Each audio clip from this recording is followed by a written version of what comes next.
नमस्कार, मैं दुर्गा प्रसाद। मैं बिल्कुल ठीक ठाक हूँ और उम्मीद करता हूँ आप भी ठीक ठाक होंगे। विवेक का मन किसी भी कार्य में नहीं लगता था। हमेशा उसका व्यवहार रूखा रूखा सा रहता था। ना ही किसी से वो प्यार से बात करता था, ना ही किसी के साथ वो दोस्ती यारी करता था। हमेशा खोया खोया सा रहता था। किसी भी कार्य में उसका मन नहीं लगता था। ना ही पढ़ाई लिखाई में उसका मन लगता था और ना ही वो पिता के व्यवसाय में हाथ बटाता था, ना ही उसमें मन लगता था। माता पिता का इकलौता वारिस था, इसीलिए जो माँ थी वो उसे बहुत ही प्यार करती थी, बहुत ही दुलार करती थी। पर पिताजी हमेशा उससे रूठे रहते थे, गुस्से में रहते थे और बार बार उसे डांटते फटकारते रहते थे। इससे विवेक हमेशा चिंतित रहता था और वो सुबह शाम भगवान से प्रार्थना करता रहता था कि हे भगवान, कोई ऐसा व्यक्ति मुझे मिल जाए जो मुझसे प्यार भी करे और प्यार करना भी सिखा दे, ताकि मैं भी लोगों के साथ प्यार करना जान जाऊं और प्यार करने लगूं। देर से ही सही, पर विवेक की ये प्रार्थना भगवान स्वीकार कर लेते हैं। विवेक जिस कोचिंग में पढ़ने जाता था, उसी कोचिंग में एक साधना नाम की लड़की पढ़ती थी, इसी के क्लास में। वो विवेक को मन ही मन पसंद करती थी। जब भी विवेक क्लास में पहुंचता था तो साधना बोलती तो नहीं थी, बात नहीं करती थी, लेकिन विवेक को तिरछी नजर से देखती थी और मंद मंद मुस्कुराती थी और अंदर ही अंदर विवेक के बारे में सोचती रहती थी। विवेक भी साधना को चाहता था, पर यह भी उससे बात नहीं करता था और कुछ बोल नहीं पाता था। विवेक को डर था कहीं ऐसा ना हो कि साधना से अगर मैं अपने प्यार का इजहार करूं या किसी प्रकार का कोई प्रेम भरी बात करूं तो ऐसा ना हो कि साधना नाराज हो जाए और कहने लगे कि पढ़ाई लिखाई में तो तुम्हारा मन लगता ही नहीं है, पढ़ाई लिखाई कर नहीं पाते हो, बार बार एक ही क्लास में फेल होते रहते हो और प्यार करने आ गए हो, तो इससे मुझे बहुत ही शर्मिंदा होना पड़ेगा। यही सोचकर विवेक साधना से ना ही बात करता है ना ही बोलता है। एक दिन की बात है, जब क्लास से दोनों छूटते हैं तो बाहर बहुत ही तेजी से बारिश हो रही थी। तो जो साधना थी इसके पास में छतरी थी, पर विवेक छतरी नहीं लेकर आया था। दोनों का घर आसपास में ही था, एक ही मोहल्ले में था। फर्क सिर्फ इतना ही था कि साधना का घर एक गली में था और विवेक का घर दूसरी गली में था। अब ये दोनों आते हैं, एक ही बस स्टॉप पे रुकते हैं। जो साधना होती है वो छतरी लिए रहती है और जो विवेक होता है उसी के पास में खड़ा रहता है, लेकिन छतरी नहीं होती है, वो भीग रहा होता है। तो साधना उसकी तरफ देखती है और वो अपनी तरफ से ही विवेक से कहती है कि विवेक, तुम छतरी नहीं लेके आया हो। तो विवेक ना में मुंडी हिला देता है। तो साधना कहती है कि तो ठीक है, आ जाओ, मेरी छतरी के नीचे आ जाओ, चलो मेरे साथ चलो, हम साथ में ही चलेंगे। क्योंकि दोनों को एक ही बस से जाना था और दोनों बस का इंतजार कर रहे थे। अब विवेक साधना की छतरी के नीचे आ जाता है। कुछ ही देर में बस आ जाती है, दोनों बस में चढ़ जाते हैं, जाते हैं, एक ही सीट पर दोनों बैठ जाते हैं। लेकिन वहां पर भी एक दूसरे से ज्यादा बातचीत नहीं करते हैं, बैठे रहते हैं। साधना विवेक की तरफ देखती है और मंद मंद मुस्कुराती है। जो विवेक होता है ये साधना की तरफ तिरछी नजर से देखता जरूर है, लेकिन यह भी कुछ बोल नहीं पाता है। साधना को जब मुस्कुराते देखता है तो यह भी अंदर ही अंदर मुस्कुराता है, लेकिन अपनी मुस्कुराहट का इजहार नहीं करता है। बस चलती रहती है। आके जिस स्टॉप पे इन लोगों को उतरना था बस वहां रुकती है। दोनों नीचे उतरते हैं और साधना विवेक से कहती है कि विवेक, अब मैं जा रही हूं, तुम भी अपने घर जाओ, फिर कल मिलेंगे। अब साधना जाने लगती है और जो विवेक होता है वहीं खड़ा होकर साधना को जाते हुए देखता रहता है। अब साधना जब अपनी गली के नाके पे पहुंच जाती है, मुहाने पे पहुंच जाती है, तो पलट कर एक बार बस स्टॉप की तरफ देखती है तो देखती है कि जो विवेक होता है वहीं पर खड़ा होकर साधना को जाते हुए देख रहा है। अब जो साधना होती है रुक जाती है और पल भर कुछ सोचती है और उसके बाद वापस फिर से बस स्टॉप पर आ जाती है। विवेक जहां खड़ा होता है उसके पास में आ जाती है। वहां पर आती है, विवेक से कहती है, क्या बात है विवेक, क्यों नहीं गए अभी तक? तो विवेक कहता है कि साधना, तुम जा रही थी, ऐसा लग रहा था कि मेरी जान निकली जा रही है, तो वही मैं अपने जान को जाते हुए देख रहा था। जो साधना होती है मुस्कुराती है और कहती है, सच में तुम्हारी जान हो? तो विवेक कहता है, हाँ तुम मेरी जान हो। साधना शर्मा जाती है और पल भर के लिए मुंडी झुकाती है और उसके बाद में विवेक से कहती है, विवेक तुम अपना नंबर मुझे दे दो, रात में जब मुझे समय मिलेगा तब मुझे तुम्हें फोन करूंगी और फोन पे बातचीत करेंगी, क्योंकि अभी घर के नजदीक में ही कोई देख लेगा तो जाके मम्मी पापा से बता देगा तो मुझे डांट खानी पड़ेगी। अब विवेक अपना मोबाइल नंबर साधना को देता है और उसके बाद में साधना वहां से चली जाती है। विवेक भी उसे जाते हुए देखता रहता है और साधना जब उसकी आंखों से ओझल हो जाती है उसके बाद विवेक भी एक लंबी सांस लेता है और उसके बाद में वहां से पलटकर वो भी अपने घर की तरफ आगे बढ़ जाता है। रात को 10 बजे के आसपास में विवेक के जो मम्मी पापा होते हैं वे खाना पीना खा पी के सो जाते हैं और विवेक जगा हुआ रहता है। वो अपने कमरे के अंदर अपने बिस्तर पे साधना के ही बारे में सोच रहा होता है। उसी समय उसके मोबाइल की रिंग बजती है और विवेक रिसीव करता है तो सामने से साधना होती है। विवेक बोलता है हेलो, तो सामने से साधना बोलती है हेलो विवेक, जगे हुए हो? तो विवेक कहता है हाँ, नींद नहीं आ रही थी, तुम्हारे ही बारे में सोच रहा था, तुम्हारी ही याद आ रही थी। तो साधना कहती है सचमुच मुझे याद कर रहे थे? तो विवेक कहता है हाँ साधना, सचमुच मैं तुम्हें ही याद कर रहा था।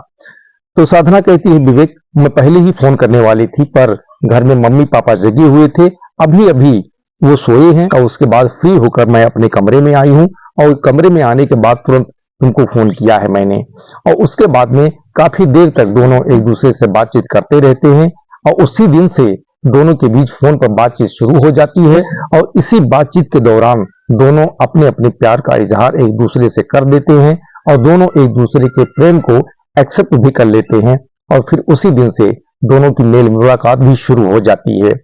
एक दिन की बात है, विवेक और साधना ये दोनों एक पार्क में बैठे हुए थे और दोनों बातचीत कर रहे थे। काफी देर हो चुकी थी। साधना विवेक से पूछती है कि विवेक क्या बात है, तो हमेशा निराश क्यों रहते हो?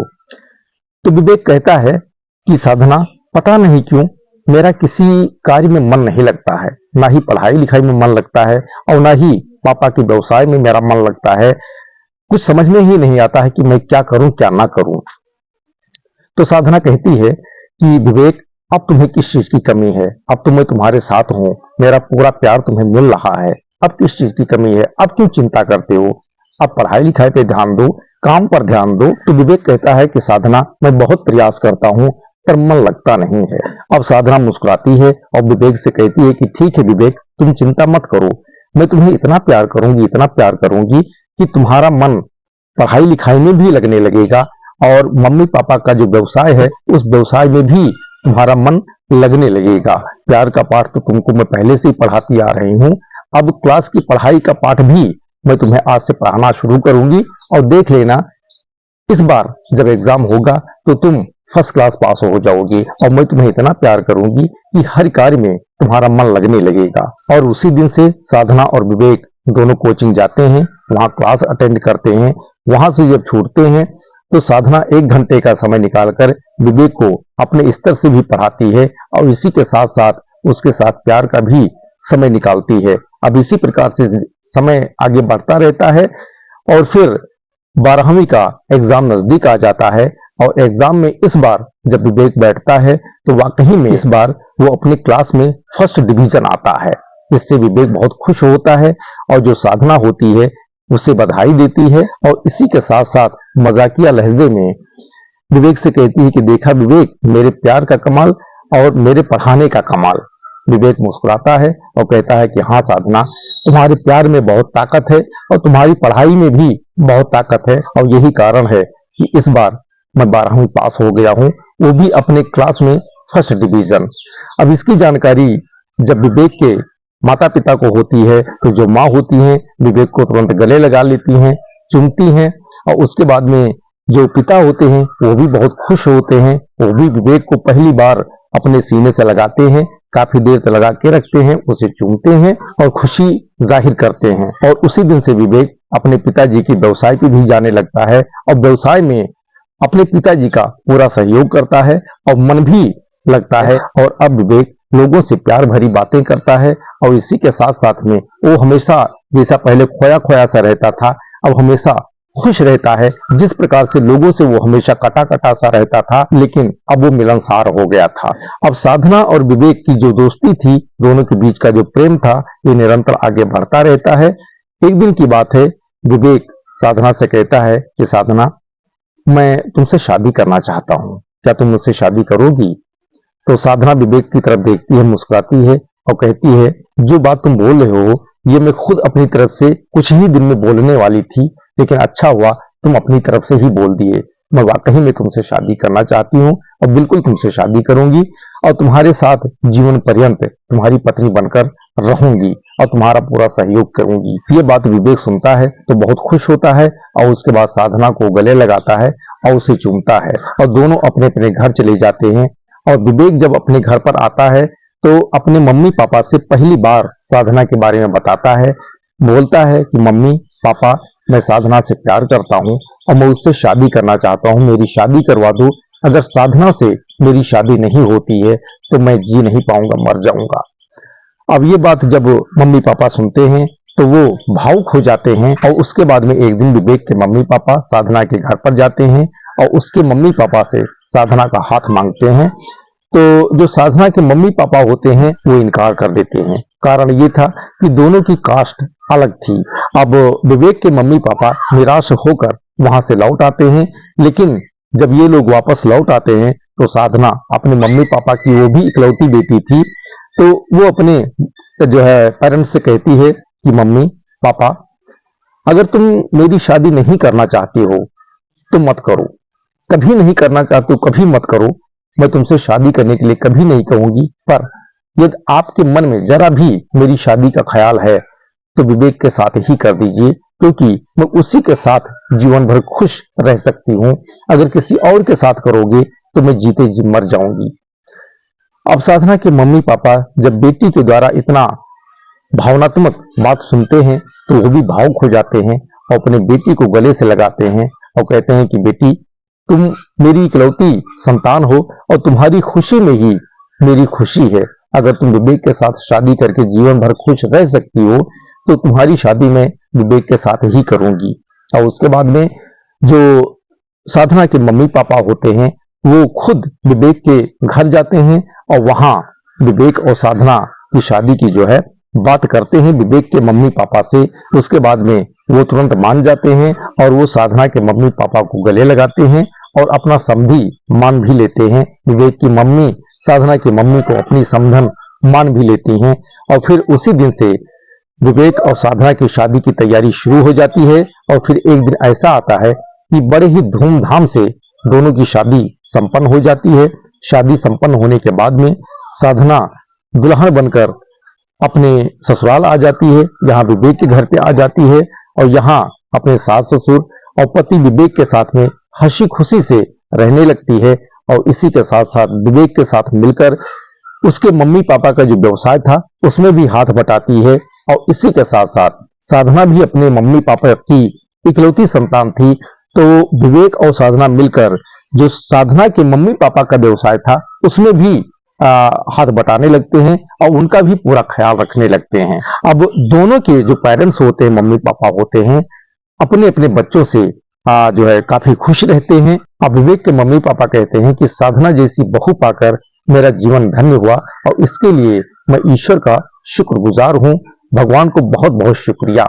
और जो साधना के मम्मी पापा होते हैं ये भी कहते हैं कि विवेक जैसा दामाद पाकर मेरा जीवन धन्य हुआ और इसके लिए ईश्वर का मैं शुक्रगुजार हूँ और भगवान का बहुत बहुत शुक्रिया। और उसके बाद में जो विवेक होता है साधना से कहता है कि साधना, ऐसा है कि आपके जो मम्मी पापा हैं उनको भी यही बुला लो, मेरे मम्मी पापा और तुम्हारे मम्मी पापा हम लोगों के साथ में ही रहेंगे, एक ही घर में रहेंगे, वो हमसे अलग क्यों रहेंगे। जिस प्रकार से मेरे मम्मी पापा तुम्हारे सास ससुर हैं, तुम उनका मान सम्मान करती हो, पूरा ख्याल रखती हो, उसी प्रकार से तुम्हारे मम्मी पापा मेरे भी तो सास ससुर हैं, तो यहीं पे ले आओ ताकि मैं भी उनका पूरा ख्याल रख सकूं। इससे जो साधना होती है बहुत खुश होती है और उसके बाद विवेक से कहती है, ठीक है विवेक, अगर तुम कहते हो तो मैं भी अपने मम्मी पापा को यहीं बुला लेती हूँ और सब एक साथ में ही रहेंगे।